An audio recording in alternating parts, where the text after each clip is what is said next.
നമസ്കാരം. ദേവന്മാരുടെ ഗുരുവായ വ്യാഴം ഒക്ടോബർ 18 രാത്രി 9:36 മിഥുനൻ രാശിയിൽ നിന്ന് കർക്കിടകൻ രാശിയിലേക്ക് രാശി മാറും. ഡിസംബർ 5 വരെ കർക്കിടകൻ രാശിയിലാണ് വ്യാഴമുണ്ടാവുക. കർക്കിടകൻ രാശി വ്യാഴത്തിന്റെ ഉച്ചരാശിയാണ്. അതുകൊണ്ട് ഈ മാറ്റം എല്ലാവർക്കും ശുഭഫലമാണ് കിട്ടുക.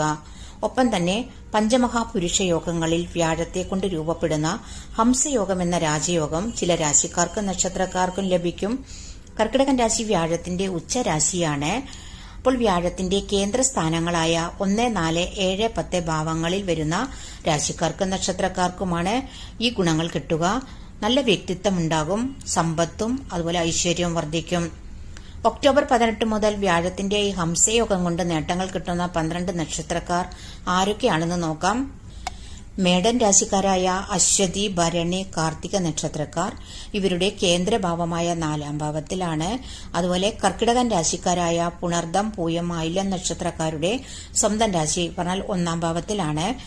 അതുപോലെ തുലാം രാശിക്കാരായ ചിത്തിര, ചോതി, വിശാഖം നക്ഷത്രക്കാരുടെ കേന്ദ്രഭാവമായ 10-ാം ഭാവത്തിലാണ്. അതുപോലെ മകരൻ രാശിക്കാരായ ഉത്രാടം, തിരുവോണം, അവിട്ടം നക്ഷത്രക്കാരുടെ 7-ാം ഭാവമായ കേന്ദ്രഭാവത്തിലാണ്. ഇത്രയും നക്ഷത്രക്കാർക്കാണ് ഹംസയോഗം കൊണ്ടുള്ള ഗുണങ്ങൾ കൂടുതൽ കിട്ടുക. വീഡിയോ നിങ്ങൾ ഇതുവരെ സബ്സ്ക്രൈബ് ചെയ്യാത്തവരാണെങ്കിൽ സബ്സ്ക്രൈബ് ചെയ്യുക. അതുപോലെ ലൈക്കും കമന്റ് ചെയ്യാനും മറക്കരുത്. താങ്ക്